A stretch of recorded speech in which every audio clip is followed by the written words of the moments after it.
Senator Durbin. Thanks, Mr. Chairman. Madam Attorney General, let me ask you this question. Were you consulted by the White House before they deployed National Guard troops to cities in the United States? I am not going to discuss any internal conversations with the White House. You won't even say whether you talked to the White House about this? I am not going to discuss any internal conversations with the White House with you, Ranking Member. I noticed that. What's the secret? Why do you want to keep this secret? The American people don't know the rationale behind the deployment of National Guard troops in my state. The word is, and I think it's been confirmed by the White House, they are going to transfer Texas National Guard units to the state of Illinois. What's the rationale for that? Yeah, Chairman, as you shut down the government, you voted to shut down the government, and you're sitting here, our law enforcement officers aren't being paid. They're out there working to protect you. I wish you loved Chicago as much as you hate President Trump. And currently, the National Guard are on the way to Chicago. If you're not going to protect your citizens, President Trump will. I've been on this committee for more than 20 years. That's the kind of testimony you expect from this administration. A simple question as to whether or not they had a legal rationale for deploying National Guard troops becomes grounds for a personal attack. I think it's a legitimate question. It's my responsibility. She refuses to answer as to whether she had any conversation with the White House about deploying national troops to my state. That's an indication, I'm afraid, where we are politically in this place. Let me ask you another question. I want to, if you will, hold on a second. Make sure I got the right page of facts here. You testified under oath when you last before this committee that before your appointment to Attorney General, you had served as a representative of some sort for the royal family of Qatar. There was an issue that came before you in May when President Trump accepted a $400 million luxury jet from the royal family of Qatar for temporary use as Air Force One before it's permanently gifted to the Trump Presidential Library Foundation. The Constitution unequivocally bestows on Congress the power to control whether any officer of the United States, including the President, may accept a gift, quote, from any king, prince, or foreign state, end of quote. And this gift clearly violates the statutory regime enacted by Congress. You've refused to answer a letter I sent to you 5 months ago, asking the legal rationale you relied on to advise President Trump to accept this unprecedented gift from your former legal client. Can you make a promise today that you will disclose that? Disclose what, Ranking Member? I assume there was a letter or some sort of statement from your office to the White House to advise them that you felt it was permissible? First, to address my role with Qatar, as I addressed with you during my confirmation hearing, I disclosed it in my SJQ. In private practice, I worked for Qatar for anti-human trafficking for the World Cup. That was my only involvement, and I made that very clear, and I'm very proud of everything I've done with anti-human trafficking. Obviously, in preparing any advice for the President on a jet or anything else, we consult with the Office of Legal Counsel. The confidentiality applies to their input as well. And Chairman, if you would approve and vote to approve, as Chairman Grassley said, excuse me, Ranking Member, as Chairman Grassley said, my employees, we would answer your letters a lot faster, yet you're stalling them at every stop. And to go back to your previous question, your city has a murder rate 5 times higher than New York's. 571 homicides last year. If you were serious about protecting your people, you would be asking this administration for help. You're saying that we're coming into your state and your city. We're there to help make America safe and Illinois safe, whether or not you want to. I believe cutting federal grant programs to law enforcement in my state and across the nation does not make us any safer, and you've done just that. You've supplanted that decision by sending in National Guard troops to California and other places. That is a situation where the governors have not asked for that help. If you truly wanted to do this on a bipartisan basis, you wouldn't defy a governor, you would work with them. I'm prepared to do that. I'm prepared to work with this administration. But cutting these grants to law enforcement does not make us any stronger as a nation or give us the tools we need to reduce crime in Chicago. Now, I'd just like to ask you, when it came to this Cutter situation, did you consult with the ethics office in the Department of Justice before making your decision on this gift of a jet? Chairman, I didn't gift a jet to anyone. My Office of Legal Counsel provides confidential advice to the President, to the White House, period.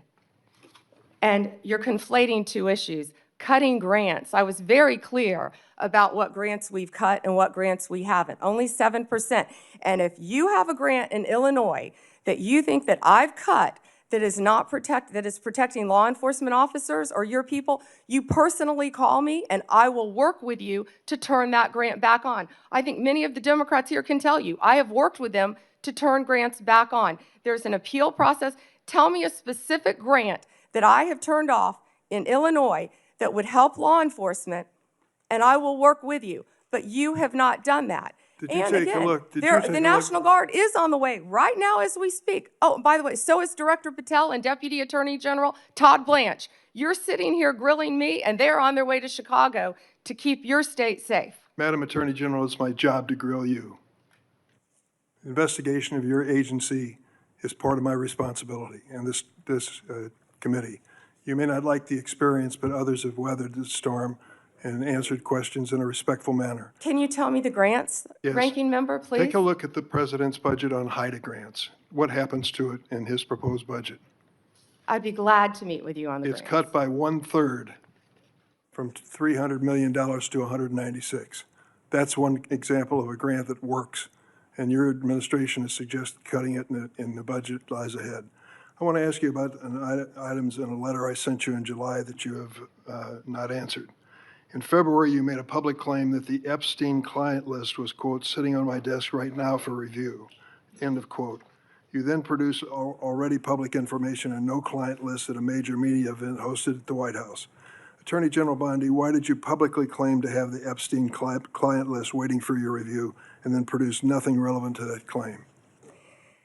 Senator Durbin, if you listen to my entire clip on that, I said I had not reviewed it yet, that it was sitting on my desk along with the JFK files, the Martin Luther King files, and I said I had not yet reviewed it. And if you see our memo on Epstein, you will see, excuse me, our memo on Epstein clearly points out that there was no client list, our July 6th memo. You also didn't let me respond to the HIDA question. The budget transfers $196 million for high-intensity drug trafficking areas to the Office of Justice Programs, OJP. The Justice Department will continue to administer those grants under OJP in 2026. Going back to the Epstein files, according to another whistleblower who made a protected disclosure to my office, you pushed the FBI to review approximately 100,000 Epstein-related records on an arbitrarily short deadline in March, and the FBI was directed to flag any documents that mentioned President Trump. Nothing came of that review until July when DOJ and FBI released an unsigned memo stating, quote, there's no incriminating client list. Why was the July 7th memo unsigned? The July 7th memo came from the FBI and the Department of Justice. Director Patel answered those questions very clear. And, you know, Senator Durbin, I find it very interesting that you refused repeated Republican requests to release the Epstein flight logs in 2023 and 2024. You fought that. Did you take money from Reid Hoffman, campaign donations, Never who was heard. a huge Epstein friend? Why did you fight for years? Why did you fight to not disclose the flight logs, Senator Durbin? I can tell you I did not refuse. One of the senators here wished to produce those logs, and I asked her to put it in writing, and she never did. Yeah, I think Senator Blackburn would quarrel with you on that, but I that's will up to the quarrel two with of you you. as to read somebody that you mentioned I never heard of. Reid Hoffman. So who gave the order to flag records related to President Trump? To flag records for President Trump? To flag any records which included his name. I'm not going to discuss anything about that with you, Senator. Eventually, you're going to have to answer for your conduct in this. And you won't do it today, but eventually you will. I yield, Mr. Chairman. I gotta Mr. interject Chairman? something here. Mr. before I Chairman. get to Pam. Mr. Chairman, since Senator Durbin referred to me, I would really appreciate the opportunity to correct the record. Proceed. Because Senator Durbin knows I repeatedly asked for those flight logs. I brought up the subpoena. You even shut down the committee because you didn't want that, and you know I submitted that in writing, and you continue to misrepresent that, and I am not going to let that record stand. Okay, Mr. Chairman, go ahead, Senator Durbin. I just want to make it clear that the reason the committee business ended was that your side invoked the 2-hour rule. Point number 2 is I asked you if you wanted any documents like flight logs to put it in writing. You never did. Yes, sir, I did, and your staff knows that I did. No, We'll submit, once again, Send me a copy of the that, please. information to you. We've done that several times, but we'll be happy to, once again, send it to disagree. you. I think your staff doesn't show that to you. Well, as I start